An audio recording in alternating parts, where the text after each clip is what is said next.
from don't make it out. I know that I'm blessed. There's a few L's and millions, so turn that loss to a check. For those of you that don't know, Ashley Ruh, did I say that right? Yep.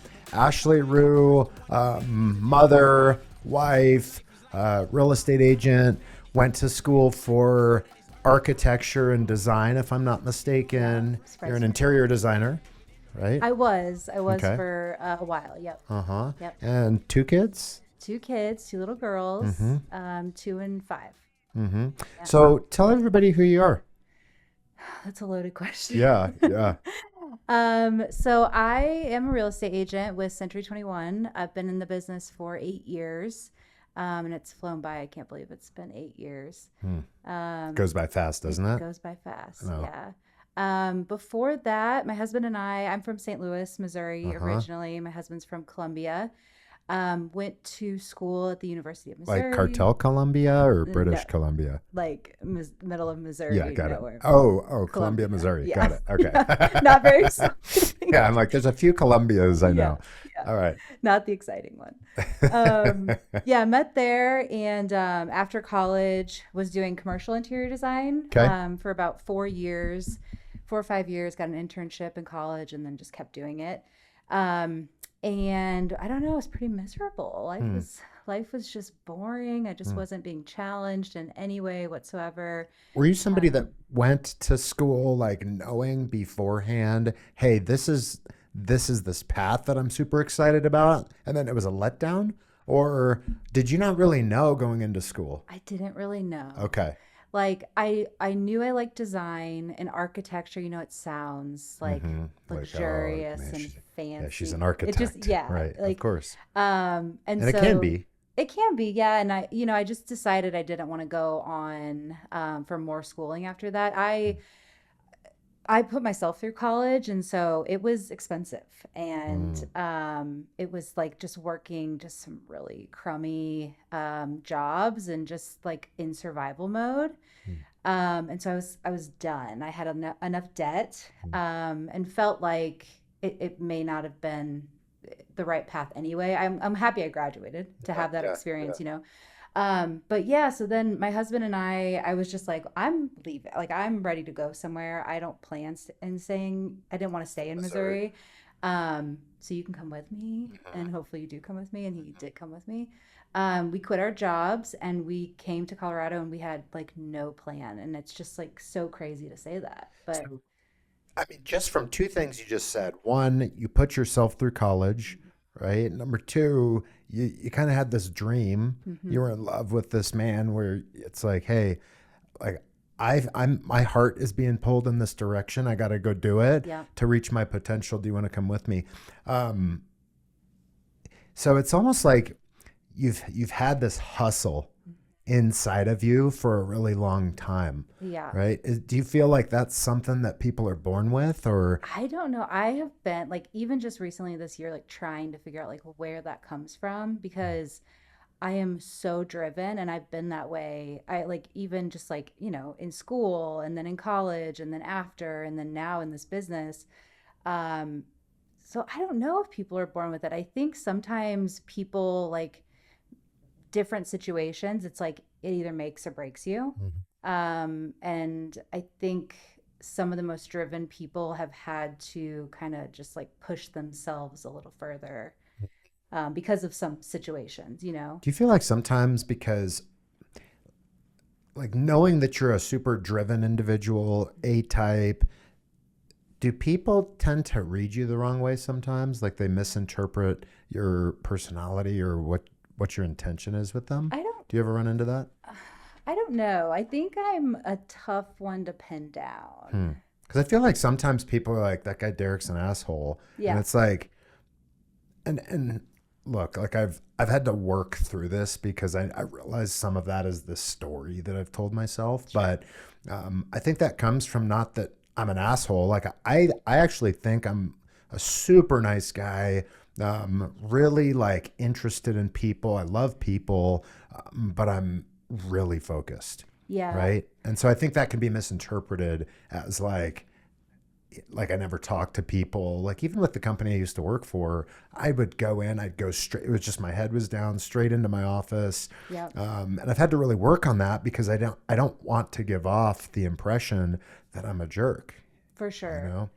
I think with me, and I'm working on this with many things I'm working on, but allowing people to like, I have a hard time letting people really close to me. It's just like a defense mechanism, I think. And I think with that, it just takes people a little bit longer to get to know who I am.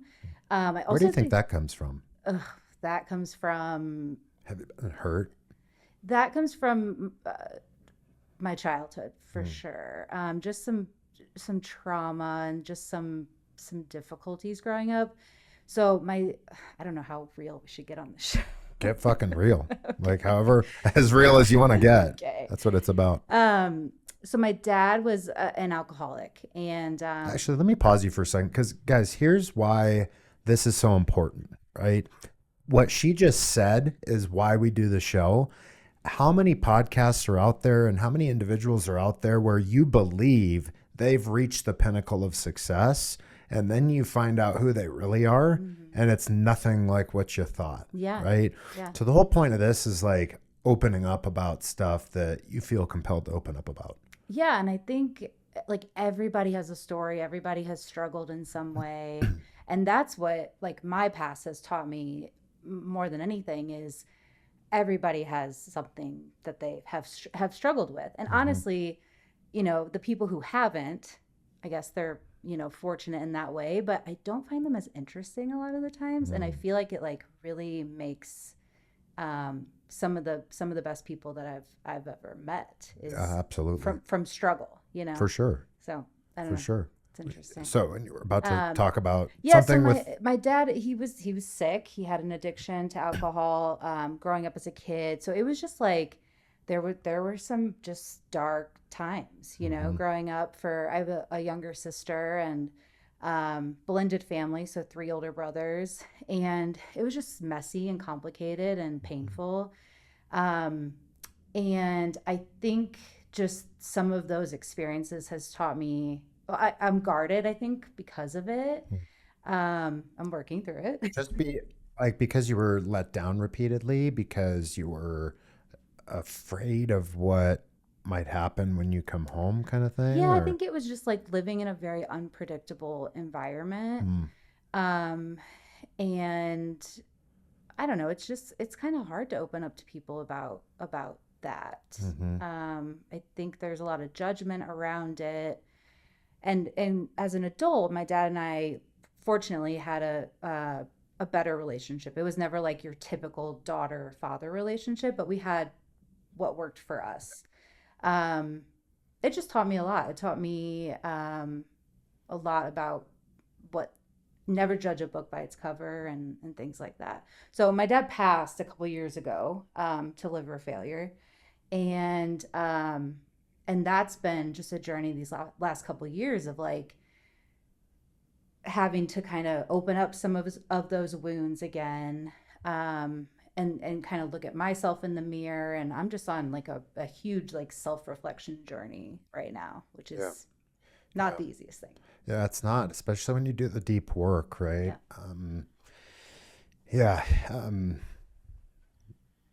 I mean, it's a constant, right?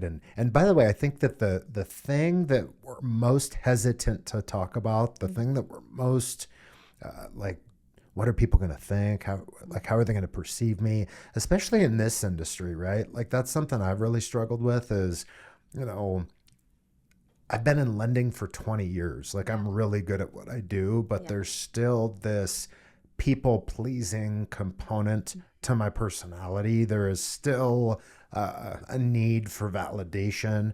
Like, and I've worked on that. A lot of the validation now is what I get from my own daily habits, my own disciplines, knowing that I'm a man that is worthy of sharing with the rest of the world is sort of the path that I'm on, right? Yeah. And there's still things I'm not proud of and things I've done in my past, but I think that, I don't know if you've found this yet, but taking those darkest moments, the the stuff that we're not proud of, that we have shame and guilt around, and really writing them down. Because sometimes, like when it's in my head, I can come up with this crazy story that might be reality. It also might be delusion. But when I write it on paper, I get to see it for what it's worth, and it takes it out of my head. Yeah. So I don't have to, just play mental gymnastics with the thing forever. Yeah.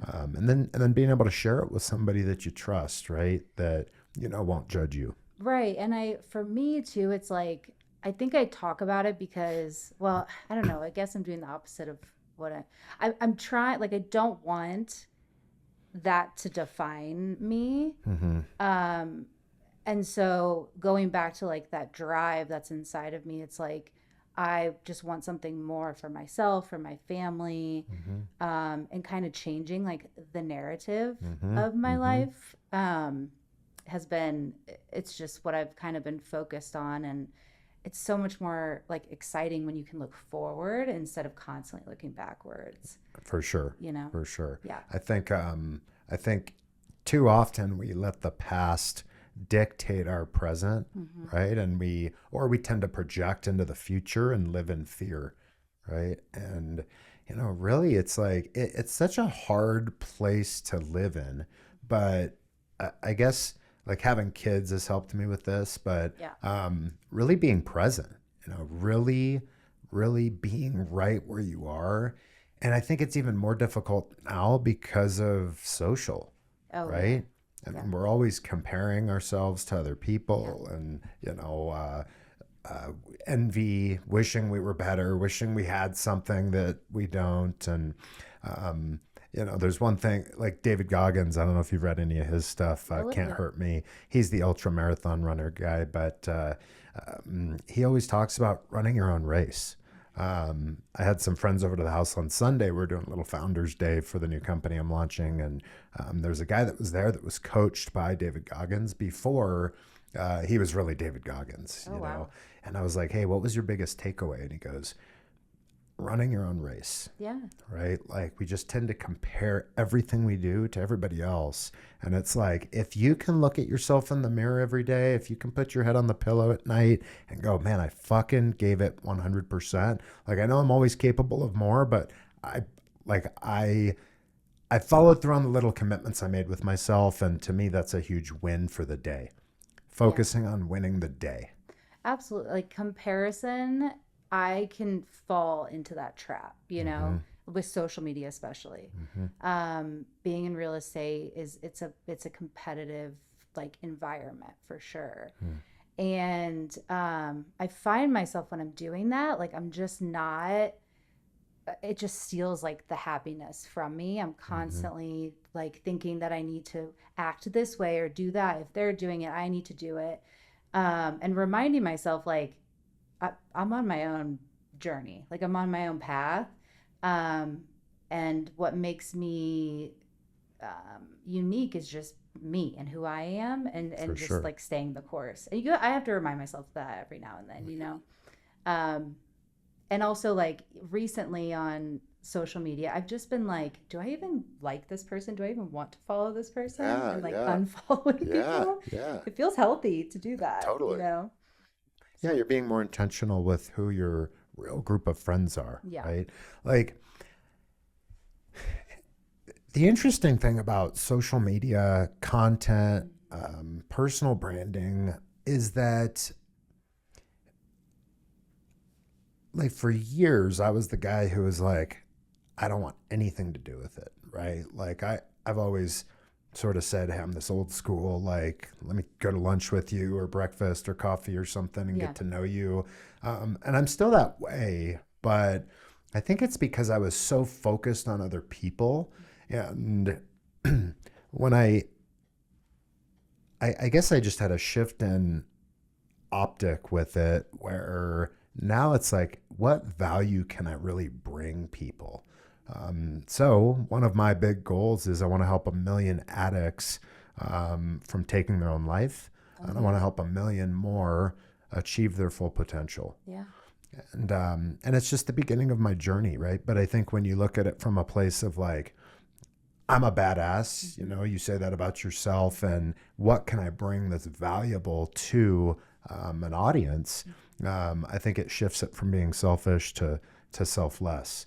But you can tell the difference with what people are posting, right? Like, if you were to look at somebody on social, you have two people that are posting very similar things, but a little different. One post is, somebody that's, doing a bicep curl. I don't know, like they're doing a workout exercise. And that's the video, or that's the image. Then you have the same person that does another post, and it has that same maybe post of the bicep curl, but then it says, here's what my daily routine is, right? Here's what I do in the gym each week, or here's what I eat. Here's how I lost 30 pounds. Then it's something that you're actually sharing with the audience that is valuable for them. Well, you have to think like, am I doing this for attention to like feed my own ego? Right. Or am I doing this to actually give value back to the people that I want to help and serve and work with? And you can always usually tell, right? Like, I mean, in the beginning, anybody that's building a personal brand in the beginning, you can't tell because they likely don't really know what they're doing. They're just trying to post stuff. Throwing things at the wall, hoping it sticks. Yeah. But eventually, I think you can tell the people that are in it to like make money from it versus the people that are doing it because they're really trying to serve a higher purpose for themselves and for other people. So and being authentic to themselves, like that's something that I'm, it's like as I'm growing a business, there's other influences of other ways that people are doing things, and I have fallen again, where I feel like I need to be doing business the way they're doing business. Is that authentic to me? And like the people that you're working with and the public, like they can tell the difference if it's true to who you are. Yeah, that is a real tough one, right? Because I think if you were to ask 100 people, like, hey, do you think it's authentic to you to post content on social media? Yeah. I mean, if they're being real honest, they're probably going to say no. Right. So it's tough, right? Because it's like, okay, but maybe the reason I'm saying no, it's not authentic to me right now is because it's such a new medium of communication, right?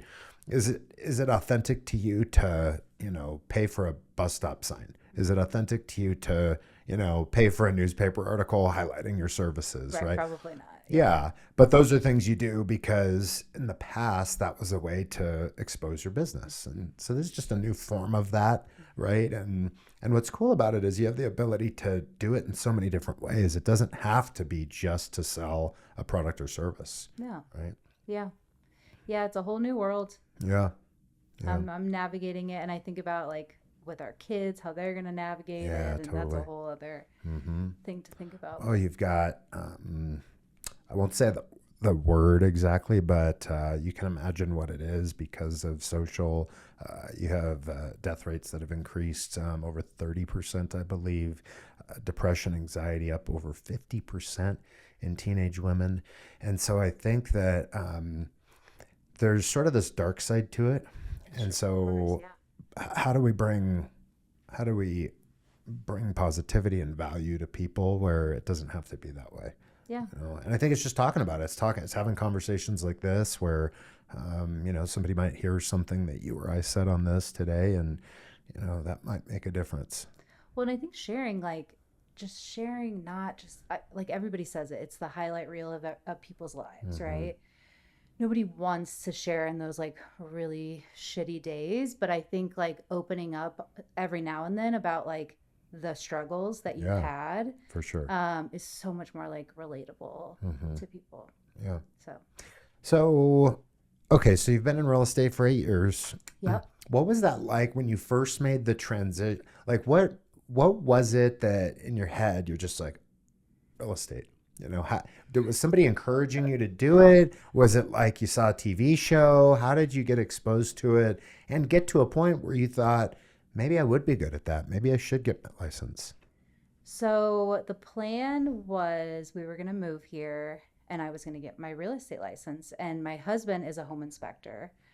He was not at the time, but originally we were going to start buying some of our own properties Mm-hmm. and do, essentially renovate them and the fix and flips and all of that. So we got out here and quickly realized how competitive it is, how expensive it is. And it just wasn't aligning with like the idea that we had in our head of what that would look like.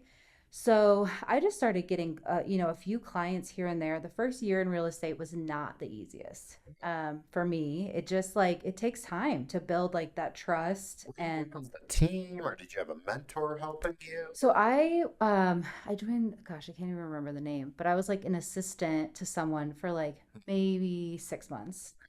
And then that's when I just kind of went off from there on my own. And so I got a few clients that first year, and then the second year got a few more, third year, like over 10. And so it just kind of snowballed after that. I think for me, when I realized, like, because I remember telling my husband, like, I don't want to be a real estate agent. Like, I don't want to be a slimy salesperson. So maybe the things that feel like they're not authentic to you are Yeah. the things you need to be doing.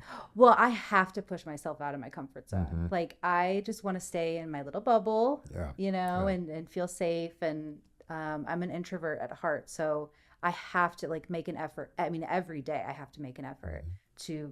to push myself out of my comfort zone. And it has gotten me to where I am, by doing that. But once I realized, like, oh, this is like a relationship based business, like I'm just building relationships and genuinely helping people, that's when everything just like changed for me.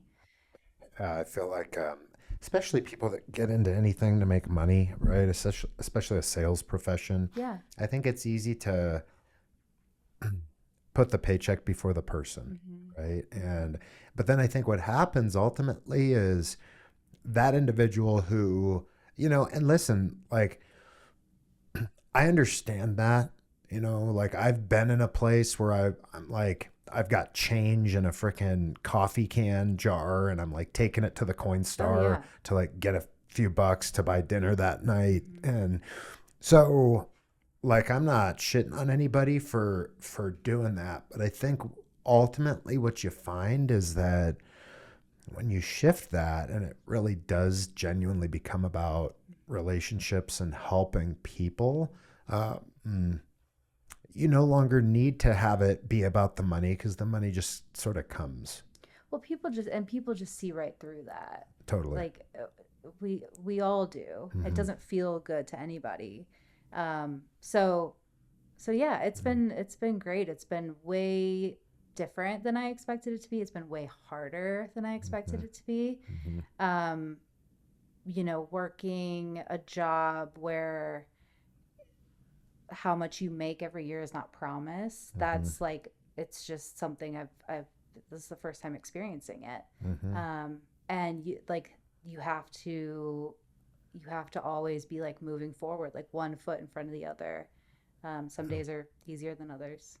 What do you do for prospecting? I feel like right now a big topic of conversation is lead generation. And because things are changing, because rates are so high, right? There's sort of a little bit of a nuanced approach to what we were used to for the last decade here in Denver. And so I'm just wondering, like, what were your prospecting activities like in year one or year two versus today? Now, year one and year two, I was trying what like the old school thought of things. So I was door knocking, I was cold calling, I was sending out like the mailers, like postcards and stuff, and it just none of it like worked. It's just not my thing. I'm not good at it. It didn't feel true to who I am. I also hate when people come and knock on my door, so it just like didn't work. That's a crazy business. I know. Right? And people that door knock, it's like they have an answer and something like for everything that you say. Oh yeah, it's all scripted. It's like all they've thought through it. Yeah, it's amazing. And I just would much prefer like this, like just a normal conversation with people. So that didn't work. I remember some just crazy days of door knocking in the middle of the summer. Just why am I doing this? Yeah, I know. But so now it's just so different. Like over time, it's just become a referral relationship based business. And I'm so grateful for it, because when you get a referral from a past client or a friend or a family member, it's just so much different. They already have that trust in you. For sure. And you're not having to like spend so much time like proving yourself. They just already trust like you're the expert for the job. So that's been great. I do a lot of just like giving back to my people, my past clients. I'm constantly in contact with them. I celebrate their house anniversaries like every single year. I do a lot of events with a couple other real estate agents and lenders and title reps and things like that.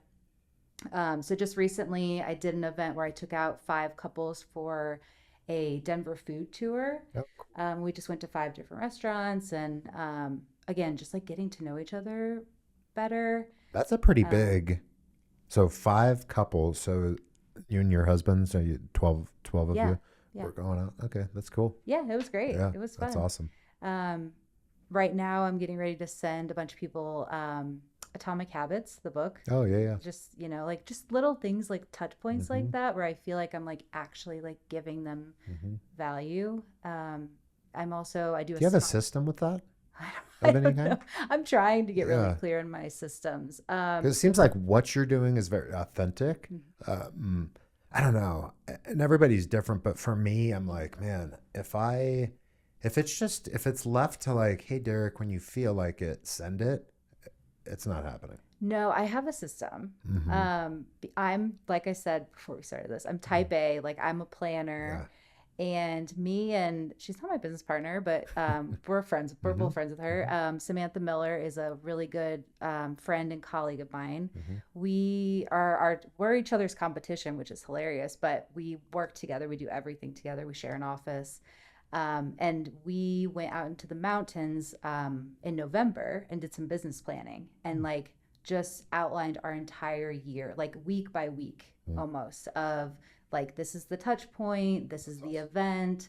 And it's just been really helpful to be that organized and stay on track. I'm doing also like a family photo shoot later this year. And so just little things like that. Would you ever recommend for a new agent that they dial in systems and structure and process from the beginning? Or is that like, wait until you're in year 5 or something before you do that? I think do it as soon as you can, because once you start to get busy, it feels like you just don't have the time that you did. But at the same time, you don't even know what to plan in the beginning or how to organize that.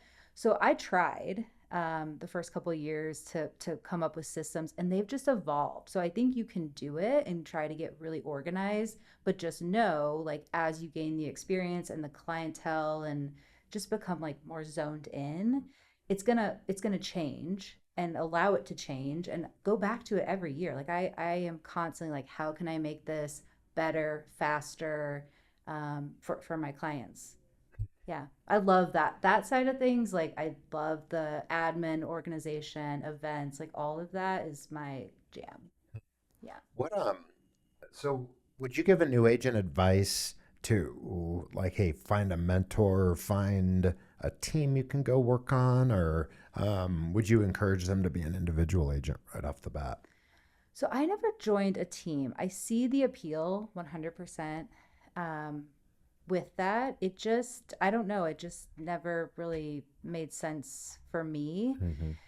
I think looking back, I think it's a good idea. I mean, you're going to learn from experienced agents. They're probably going to give you some business, and you're going to have to pay maybe a larger commission, but that's how you build your business. I was fortunate enough. I joined a small brokerage. There was probably 10 to 15 of us. It used to be 360 Dwellings was the brokerage. And we were just like this little family. They gave us leads, but it wasn't a team or anything. And they truly, like, shout out to them. They helped me build my business 100%. Because it's like, I will work with anyone. I will do anything. I will work in any price point. And I still will. Yeah, you're willing to grind it out. Yeah, you don't have the same boundaries. There's no boundaries. Yeah, right. For kids. Like midnight, sure, I'll do it. I think that's one of the challenges in our industry that I don't think there's any way to get around it. I don't know. I know there's a perspective of like, yeah, but you hit a critical mass and that's where it's really worth it just from a financial standpoint. But, I hear all the time, gosh, like the idea of building a team sounds great, but I really don't want to spend 2-3 years investing in people and pouring into them and helping them to grow their business and then they leave.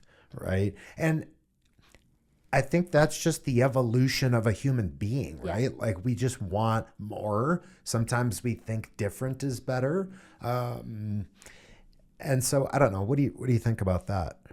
I would I think in the next 5 to 10 years, it would be amazing to start a team, whether it's with a colleague of mine or on my own, to almost like give back, like to mentor. Yeah.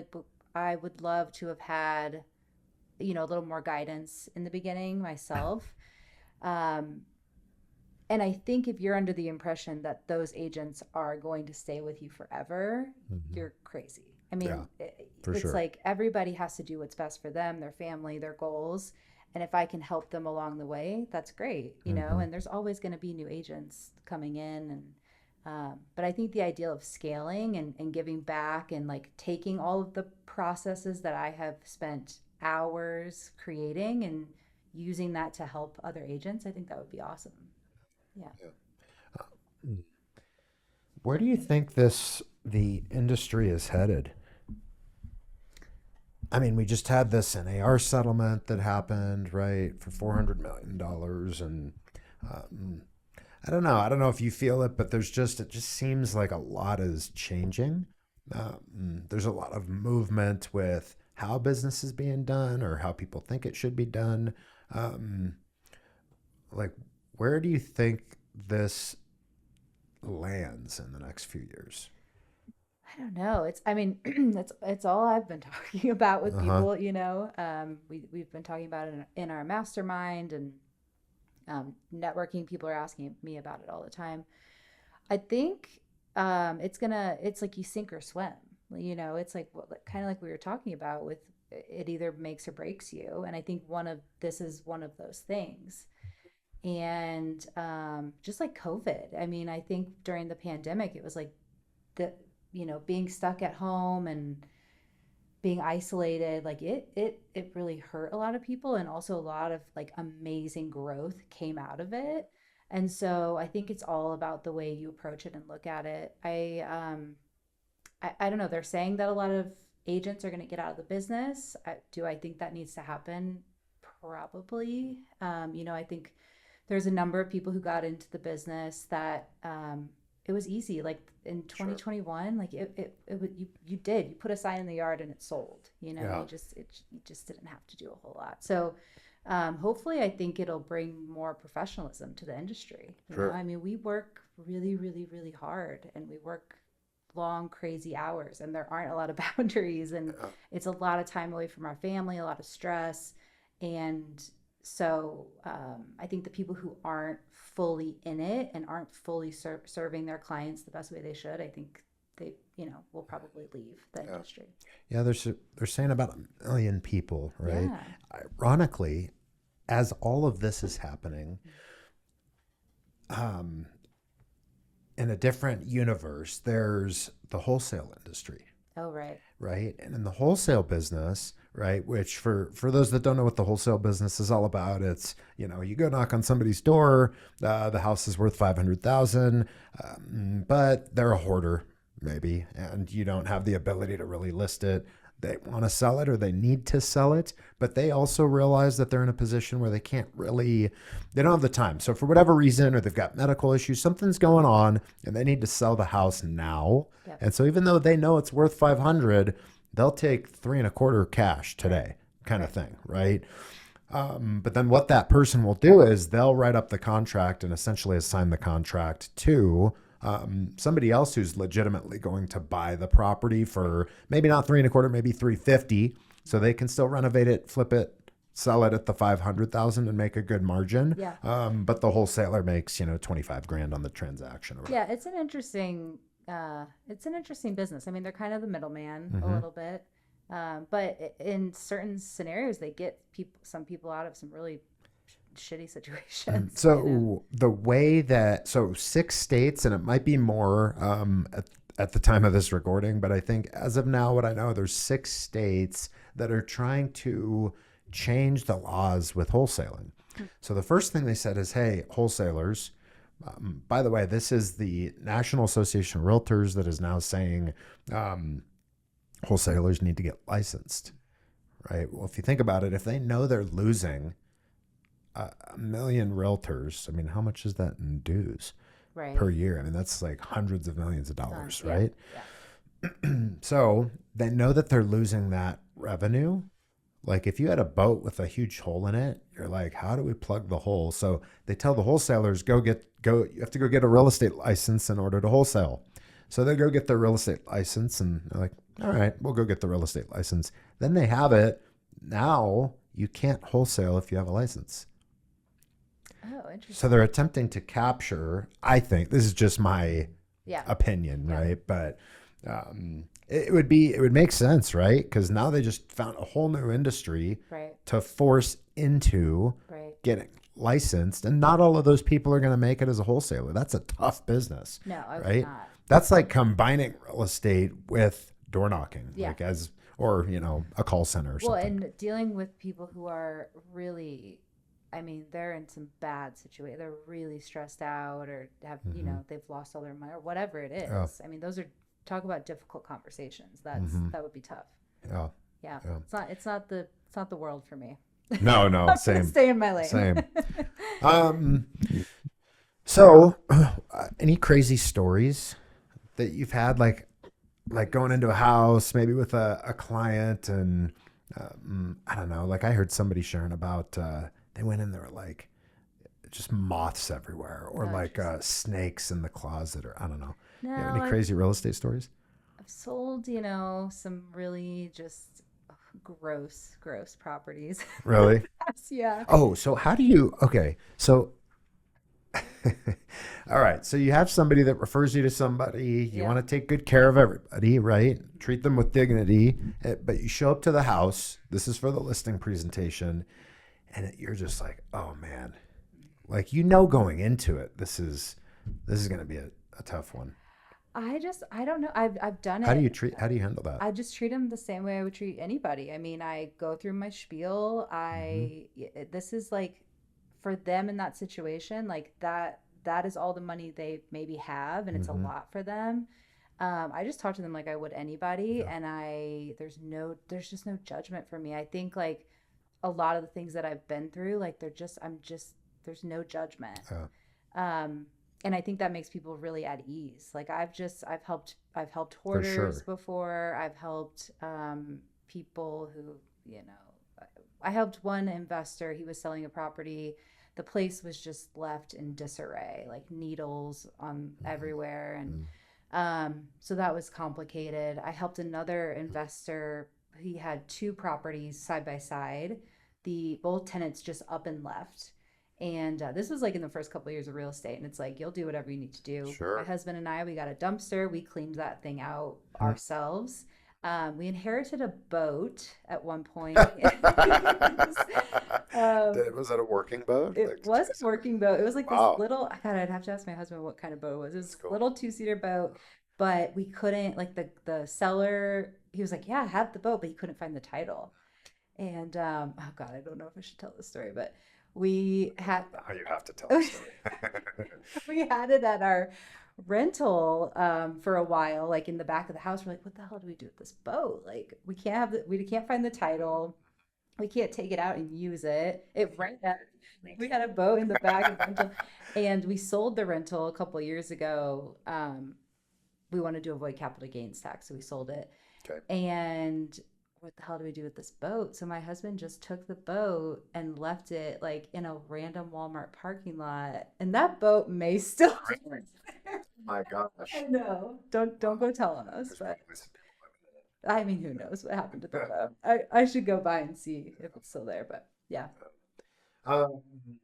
So tell me what your daily process looks like, because you've seen success now in real estate. Is it a like like you're going into an office, working a job kind of situation? Are there certain days you're committed to going in, and how much of that time is spent on prospecting versus like communicating with existing clients that you're under contract with? What does that look like? I think the first couple years in real estate, maybe even the first 5 years in real estate, I was like, trying to do it all and trying to like be like, oh, I can still have a flexible schedule. Um, and I don't know, I was successful and it was going fine, but I don't know if I was treating it as much of like a serious job as, I don't know if that makes sense, as I should have Yeah, been. no, I understand. And so a lot has changed for me, even just in the last couple of years. It's like Monday through Friday, 8 to 5. Of course, I work after hours. Of course, I work weekends. But Monday through Friday, 8 to 5, I am very much like working in my job. And that wasn't always the case. Um, I think, yeah. So, and you have to, when you're running your own business, like you have to learn, like, how do you add structure into, I had never done it before. Sure. And it took me a little while to figure out how to do it. So yeah, there's a lot of structure now, and I go into the office, I'd say maybe 3 times a week. I have an office downtown Littleton, and it's like a co-working space. It's awesome, love it. And then I'm working from home those other couple days. And I'm trying to just think in terms of like my schedule. I just have everything time blocked. Like I'm very intentional now with my calendar, and I wasn't always. And I'm scheduling that like every Sunday. I'm looking at the week ahead. I'm looking day by day, and it's just like to a T almost scheduled. And that's not for everybody, That's awesome. but That's great. with 2 kids, like, gotta do it. So I remember hearing somebody said to me before, like, if you treat it like a hobby, you'll get hobby-like results. yeah, You treat it like a job, you'll get job-like results. If you treat it like a business, you'll get business-like results. absolutely. And I think, I think it was important what you just said about, going into this industry and, kind of having this thought of, man, I can have this freedom and flexibility. And I think a lot of people get into the business because of that. And I think just being an entrepreneur in general, doesn't matter what business it is, I think there's sort of two ways of thinking. There's like, hey, I call the shots, so I can kind of come and go as I please. And also I can become obscenely rich. Right. Right. I think that's why people go into business. But I also just don't think it's for everybody. No. And thank goodness, right? Thank goodness. But it has become popular, right? It's Yeah. become popular to do it. But I think more people need to know just how difficult it can be. Well, I think a lot of people want that security of like knowing like I'm gonna make this much every month or every year, whatever that's gonna look like. I like thinking about it, it's like that's such a security that I don't have. Yeah, you yeah, know? yeah. And it comes up like for me, and the real estate market it's ever changing, and there's ups and downs, and I've really I've had to learn just how to kind of like roll with it and like stay the course. I've gotten really smart with my money financially, and really smart with how I run my business. Just like very clear on things, and I wasn't, it took some time to get there. So yeah, I don't think everybody likes the idea of just like not knowing Yeah. what's going to happen.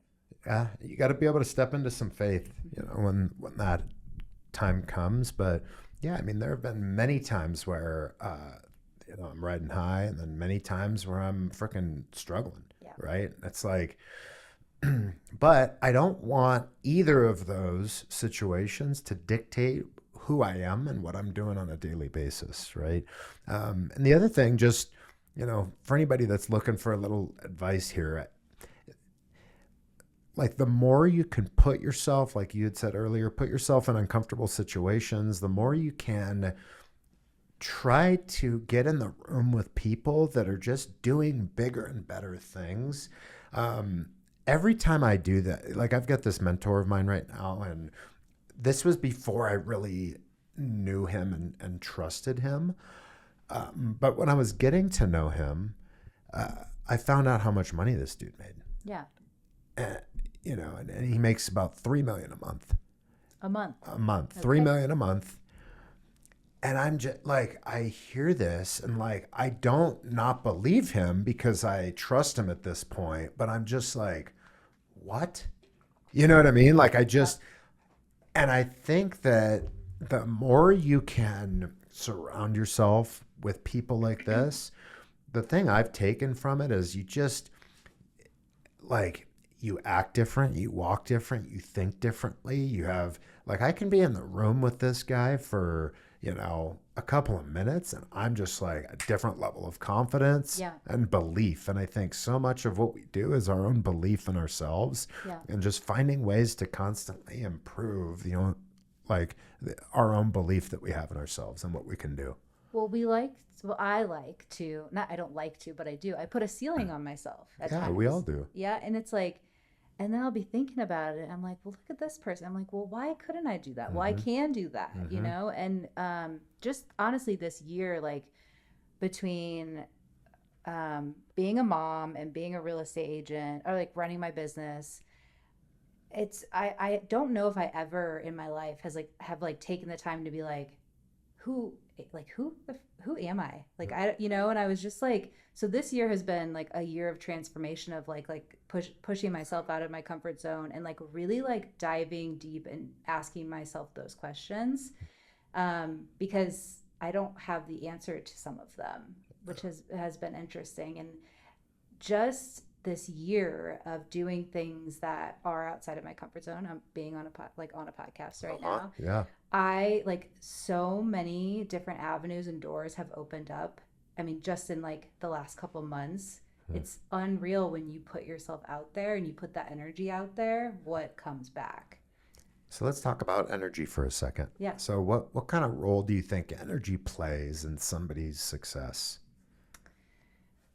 I truly believe like what you put out there, you get back, and it's like, I tell my husband this, like when he's having a bad day, and he's gotten a lot better about it, but when he's having a bad day, he ends up like things happen to like make his day worse, or like he'll hurt himself a lot, or he'll law of attraction.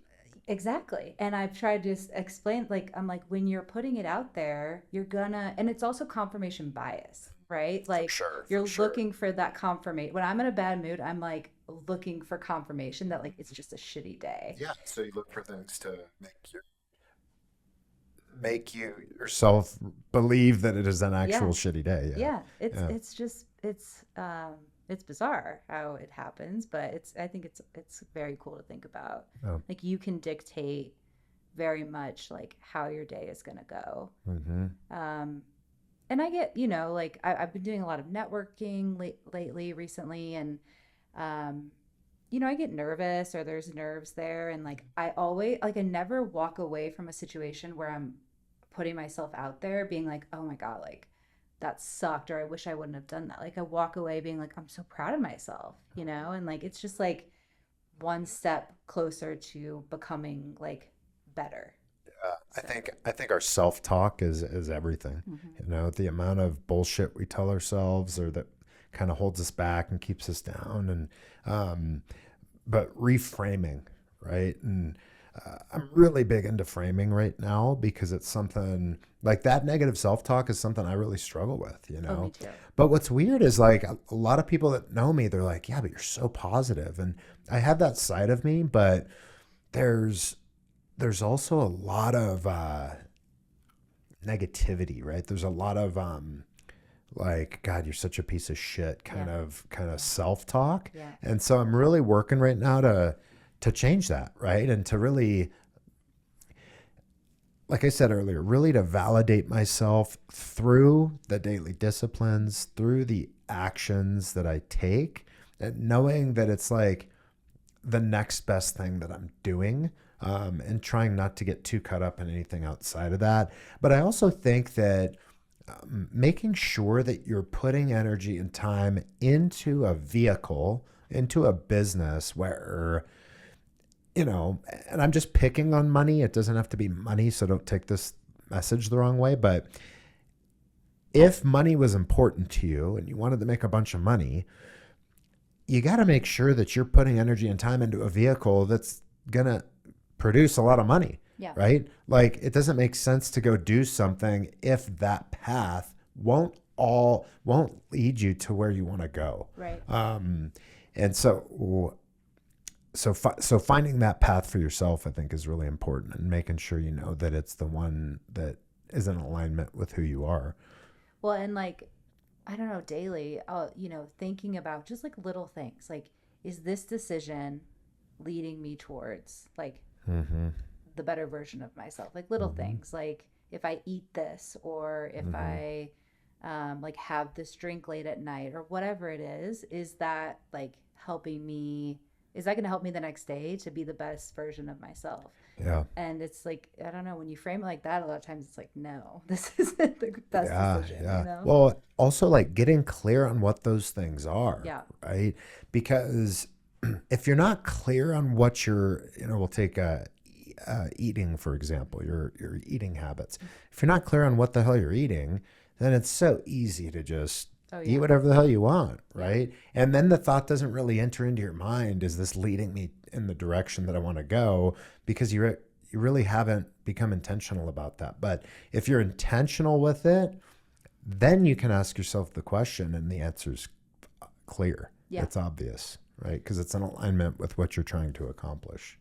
When you start, like for me, like I've had just like migraines. I've had migraines and headaches for like the last 2 years, and I've been on this like health journey recently. And like, when you get a taste of feeling good, whether it's physically, emotionally, mentally, that's all you want, you know? And so you will make those decisions to stay on that path, because once you get a taste of feeling good, going backwards, it's just like you feel 10 times worse. So yeah, it's just that there's a lot of bad shit that makes me feel good. Oh yeah, you know. Well, it's a balance. It's a balance. For sure. I know, but it's like, I'd love to eat that donut, but I'm not going to do it. No. You know, but you also have to live your life and like have fun and experiences. And eat the good food. Yeah, sure. Absolutely. Sure, especially when it comes to food. Yeah. Cool. Well, it was awesome having you on the show today. I love seeing you. I love that shirt. And thanks for being with us. Thanks for sharing that with us. Yeah, thanks for having me. Yeah, cool. Turn that loss to a check. Every time that I see a limit, I push right past it. Don't care if you got here first. The one to win is the last one standing. Say my life is like luck. Nah, I had to plan it. The way I work is out of this earth.